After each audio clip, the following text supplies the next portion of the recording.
Breaking news this morning, we learned just a short time ago that a U.S. national was detained by North Korea. It is believed the man is a U.S. soldier. That is according to an American official.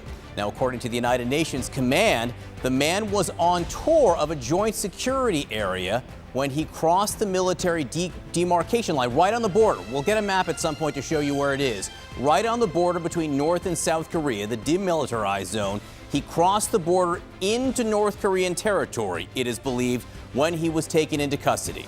We have team coverage. We're joined from the State Department, from the White House. We have our military analyst available. First, though, let's go to CNN's Will Ripley, who has been to North Korea so many times. Will, give us a sense of what happened.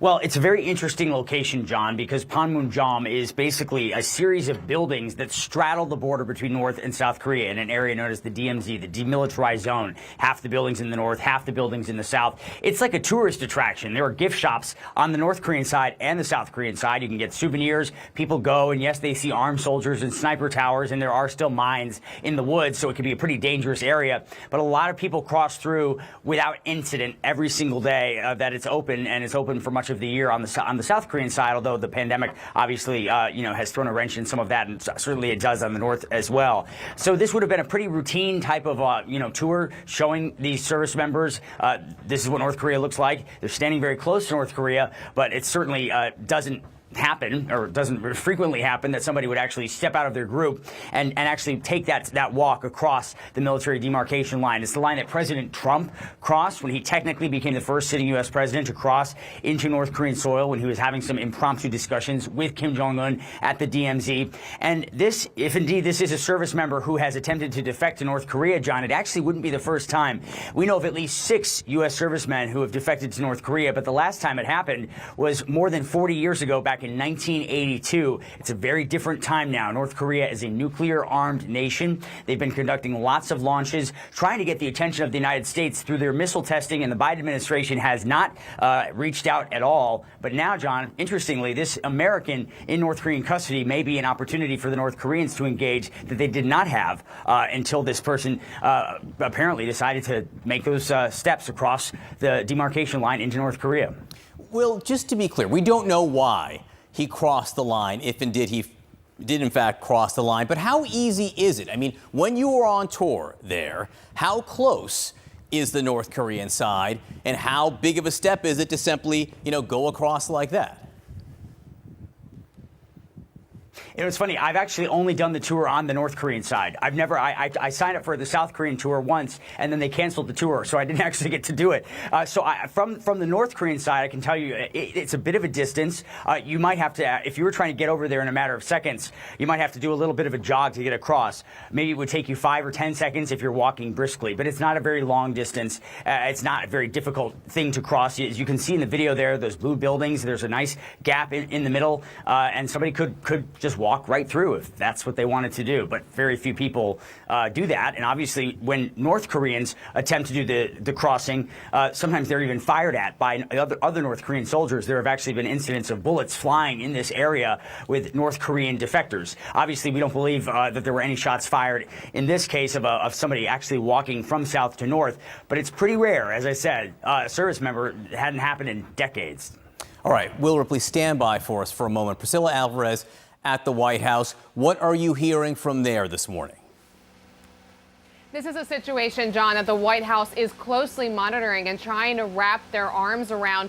As you heard there's limited communication with North Korea. So this is a situation in which U.S. officials are talking to their allies and really leaning on them as they try to gather more information about the circumstances in which this U.S. national, which was on this tour, crossed into North Korea and is now believed to be detained. Now, again, it is a complicated relationship that the U.S. has with North Korea, and one in which the U.S. has tried to reach out in the past on issues like denuclearization and not received a response. But we do have a sense a little bit about what communication they do have from National Security spokesman John Kirby. Look, we have channels to be able to communicate with Pyongyang. We don't have, as you know, Caitlin, we don't have an embassy there. We don't have direct diplomatic relations, but there are ways to pass communications back and forth. So as you heard there are ways for them to pass communication back and forth, but without those diplomatic relations, it makes it all the more difficult and makes this a very tenuous situation. But I will also add, this has been a White House that has made detained Americans a priority. President Biden spoke to it just last week when he was in Finland, saying that he would do all he can, the administration would do all they can for detained Americans. I have reached out to the White House for more comment on this situation. They have not yet weighed in. John? Priscilla, any sense if the president has been notified yet of this incident? We are asking those questions. The White House has not confirmed that's been the case, but you can imagine in a situation like this, when there is a detained American, the president would be well aware of it. All right, Priscilla Alvarez at the White House, stand by. Kylie Atwood now at the State Department. Obviously, relations at the diplomatic level with North Korea are more or less non-existent. What is the view from there this morning?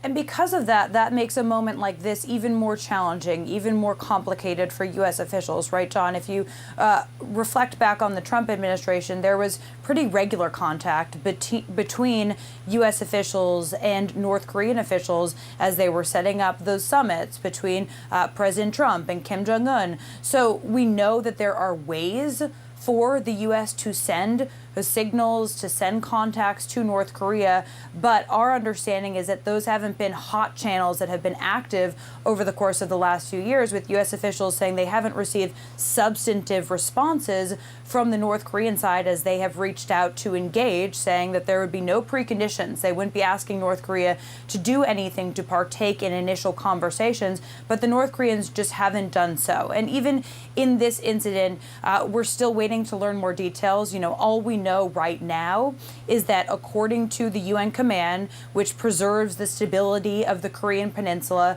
this American crossed over the demarcation line from South Korea to North Korea and did so without authorization. So we're waiting to learn a little bit more about what that means. You know, was the person aggressively crossing over? As we have heard from experts, and I myself have been to the area, it's pretty hard to cross over in an accidental way because these tours are not done to be provocative. These tours are done to show off what the United Nations has been able to do to maintain stability between South Korea and North Korea. So we're waiting to hear a little bit more about just how this all went down. But we should note that there are not, before this incident, any known Americans who were detained by North Korea at this time.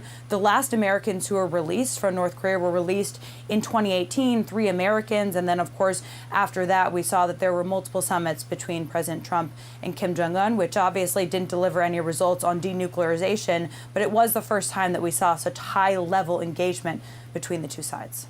Kylie Atwood, let me just ask and put a fine point on it because there is still so much we don't know.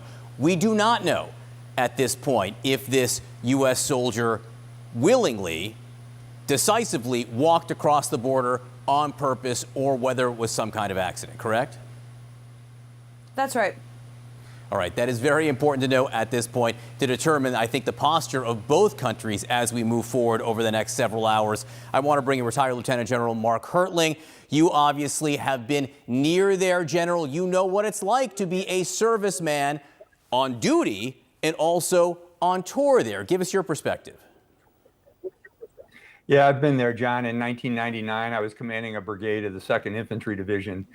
We took a group of soldiers up there to do exactly what happened here. It was a tour to see what we were defending. The reason those buildings are blue is this is a UN command post. This is not a US command post. There are South Koreans, Canadians, other forces there. It's mostly guarded by US forces, military policemen. But these are the best of the best. And the same is true on the other side. The North Korean soldiers that are there are all chosen for their height, their strackness. They're all over 6 foot tall. You don't mess around when you go to Panmunjom in this site.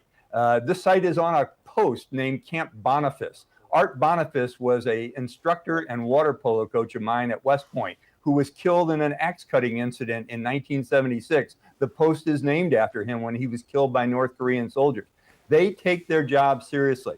And again, you just brought up some very good points about what was this person doing to cross over the border? Was this accidental? Was it purposeful? Was it a defection? We don't know. But it's not hard if you're on a tour you see the demarcation line. It's a couple of yards in front of you, just like President Trump walked up to it and crossed over it. But there is a step that you have to cross over. You know the difference because it's painted a different color on the north and the south side. So, depending on what we learn in the next couple of hours about what happened, I would tend to speculate one way or another that this was someone doing something stupid and going across the border when they shouldn't have been, because you're warned before you take the tour, do not go anywhere near any of the contentious points in the area.